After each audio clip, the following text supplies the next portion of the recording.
ini disclaimer saja, di Qatar, walaupun juga punya karakter yang sama dengan Saudi Arabia, sama-sama fokus pada Islamic law and principles, tapi secara kehidupan, Qatar itu lebih mirip dengan US, terutama di wilayah kompleks Qatar Foundation. Lebih kita nggak akan asing dengan bertemu dengan mereka yang tidak free hair atau tidak berjilbab, atau mereka yang datang seperti saya, misalnya saya kuliah di Islamic Studies, tapi saya tidak pernah menggunakan sok atau menggunakan jubah, itu tidak punya code khusus. Bahkan saya sendiri lebih merasa saya tidak sedang berada di Arab, saya lebih merasa saya sedang berada di seperti di Eropa, hanya saja padang pasir gitu ya. Nah, makanya mungkin di foto-foto jika buka IG-nya atau Instagram-nya dari HPKU juga akan lebih banyak temukan orang-orang yang kita kira ini mereka bukan belajar studi Islam. Baik, ini program yang ada di Islamic Studies, ada Islam and Global Affairs, ini seperti public policy atau kebijakan publik, kuliah tata negara, ini masuk kemari. Kemudian ada Applied Ethics, ini seperti hukum etika, ini sebuah jurusan yang cukup baru ya. Kemudian ada studi Islam kontemporer, kalau nggak salah saya di Indonesia ini ada di UGM dengan di Uinsuka kalau nggak salah. Nanti kalau ada yang berkuliah di situ mohon dikonfirmasi ya. Ada juga Master Islamic Art and Architecture. Ini khusus untuk mereka yang mengambil dulunya mengambil teknik sipil, tapi mau fokus ke bagian desainnya, bukan ke bagian konstruksinya. Mereka bisa mengambil di bagian ini. Ini biasanya ntar penelitiannya lebih ke soal masjid, soal bangunan sekolah yang klasik di Indonesia misalnya, atau pondok pesantren. Ada satu orang yang berkuliah di sini, penelitiannya tentang pondok pesantren Gontor ya. Dia bukan alumni Gontor, dia orang Brunei, dia meneliti tentang bagaimana Gontor itu membuat sebuah daerah punya identitas yang ya misalnya seperti Ponorogo, itu lebih dikenal dengan Gontornya daripada di Ponorogonya. Dia mempelajari soal itu. Ada juga antar Islamic Finance dan juga Islamic Finance Economy yang level PhD-nya. Ini yang di Islamic Studies, di program yang atau di college yang lain juga ada seperti studi terjemah, ada juga medicine, dan ada beberapa opsi ya. Hanya saja boleh dibilang opsinya masih lebih terbatas dibanding kalau mau membandingkan dengan Saudi Arabia atau dengan Turki misalnya. Mereka lebih punya banyak opsi jurusan. Nah, soal persyaratan, umumnya di Qatar itu karena tadi menggunakan bahasa Inggris, umumnya mewajibkan IELTS atau TOEFL IBT dengan skor 70 atau skor 75, kalau IELTS-nya 6,5 gitu. Untuk yang bahasa Arabnya, program bahasa Arab ada di Islamic Studies itu juga ada program yang dalam bahasa Arab. Walaupun bercampur dengan bahasa Inggris, itu tetap wajib IELTS sekitar 5,5 atau 5,0. Tetap wajib IELTS itu. Kemudian persyaratan lainnya, antar ini persyaratan ketika sudah masuk di Qatar ya, bebas dari beberapa penyakit tertentu seperti TBC atau hepatitis. Biasanya kalau yang mendapat ini dipulangkan langsung atau dirawat sampai 1 tahun di Qatar, di dalam Qatar, ntar diberikan perawatan khusus. Oke. Karena jumlah tadi yang diterima juga sedikit, maksudnya mahasiswa di Hamad ini satu kelasnya hanya 3 atau 4 orang per kelasnya. Ini di level master.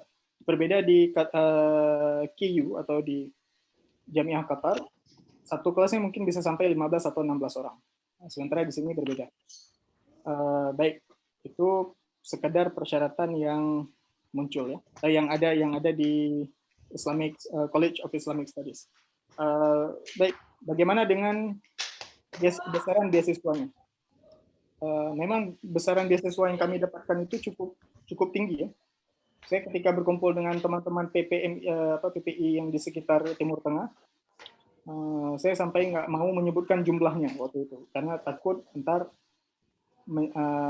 seperti muncul sebutannya kesenjangan antara mahasiswa Doha dengan mahasiswa di wilayah lainnya. Ya, ini saya buka aja, ini off record, mohon maaf karena kami juga yang di PPI sepakat ini nggak boleh dibuka ke punya orang. Untuk yang jurusan Islamic Studies itu stipend atau gaji yang diterima dari atau besaran beasiswa yang diterima itu sejumlah 3.500 rial per bulan selama 20 bulan atau sekitar 16 juta atau 17 juta.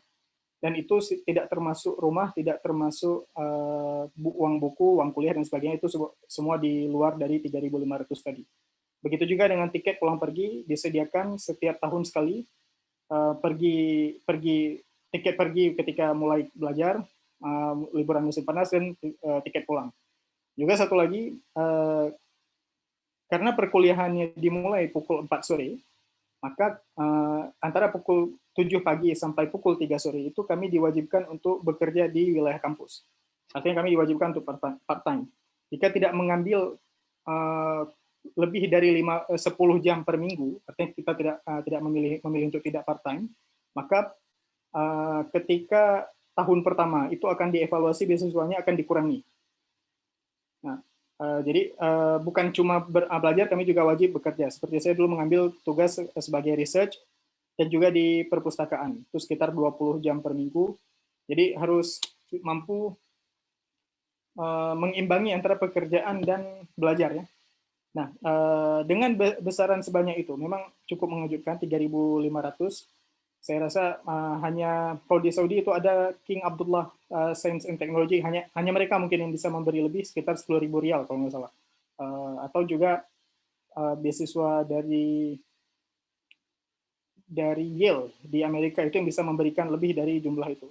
Hanya saja, walaupun jumlahnya cukup besar, yang tadi ditambah dengan kerja menjadi 5.000 rial, sekitar 25 jutaan, 21 juta, dengan jumlah yang cukup besar itu, porsi belajar atau intensitas belajarnya juga cukup memberatkan. Ini sekedar bocoran, sebenarnya kami setiap hari itu diwajibkan untuk membaca setidaknya 3 buku, yang 3 buku itu akademik, ditentukan halamannya sekitar 60 sampai 100 halaman. Itu setiap minggu untuk satu mata kuliah. Satu minggu itu punya 3 mata kuliah, dan 3 dikali 100 halaman mungkin 300 halaman. Satu minggu diwajibkan membaca 300 halaman, bukan hanya membaca, juga diwajibkan untuk menulis review dari buku itu sendiri. Nah, bahkan terkadang bukunya bukan cuma bahasa Indonesia, tapi juga bahasa Arab juga dicampur. Saya pernah mendapat bukunya itu ada 4 buku wajib yang dibaca, 2 bahasa Arab, 2 bahasa Inggris, dan harus diselesaikan sebelum saya baru mengetahui tugasnya itu udah di-upload di sistem itu paginya, sorenya saya harus sudah membuat reviewnya itu. Dan itu ya mengimbangi tadi, kerja dengan belajar harus mampu diseimbangi. Nah, intensitas yang belajar seberat ini juga nanti ada ujiannya, sistemnya full paper, satu mata kuliah mungkin sekitar 20 atau 30 halaman wajib menulis ya. Dengan sebanyak ini tugas, sehingga masuk akal jumlah yang begitu banyak itu diberikan. Mereka juga nggak mau memastikan supaya mahasiswanya tidak tertekan dengan memberikan akomodasi yang cukup bagus ya. Akomodasinya disediakan juga televisi, disediakan rak buku, kamar mandi yang cukup bagus. Kalau pernah masuk ke hotel apa yang di Bundaran HI, Kempeski, barangkali mirip antara keduanya. Saya waktu pulang kemarin karantina juga ditempatkan di itu ya, di hotel kalau nggak salah Ibis yang itu. Saya merasa ini nggak jauh berbeda antara kualitas kamarnya dengan yang ada di Qatar. Ya, mereka memberikan suasana supaya mahasiswanya tidak pernah merasa tertekan dengan memberikan fasilitas yang cukup banyak gratis, kecuali makanan. Makanan itu antara beli atau masak. Kalau kami yang mahasiswa Indonesia biasa lebih suka masak gitu, lebih hemat.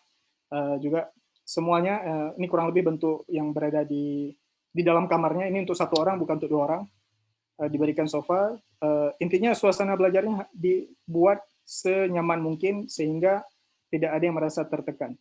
Juga karena kondisi Qatar itu nggak terlalu ramai, jadi biasanya kita nggak tertekan dengan suara-suara ribut gitu. Misalnya di jalan, mobil itu jarang muncul, sehingga nyaman kita berada di sana. Oke, begitu juga dengan kesehatan, mahasiswa yang nanti punya misalnya sakit, itu akan diberikan fasilitas gratis di rumah sakit ya. Ya, ini fasilitas yang begitu banyak ini berimbang dengan tugas belajar yang diberikan itu. Itu sejauh ini. Baik, itu di Hamad bin Khalifa University. beberapa profesor juga. Yusuf Qaradawi dulu sering mengajar di sini sebelum beliau sakit, nggak bisa berbicara lagi. Beliau hari ini kondisinya sulit berbicara ya. Juga ada beberapa tokoh syekh lain seperti Abdul Rashid Sufi, tokoh atau imamnya qiraat hari ini, pernah mengajar di Islamic Studies ini. Ada beberapa profesor yang berasal dari barat. Jadi di Hamad ini walaupun Islamic Studies, kita ditekankan untuk mampu menyeimbangkan antara dirasah klasiki atau studi klasik dengan studi modernnya. Sehingga yang dituntut itu lebih banyak ke pemikiran, atau seperti saya menulis tentang efek dari terjemah Quran terhadap pemahaman ya, itu pemahaman atau hukum, lebih banyak ke situ. Ini yang ada di Islamic Studies.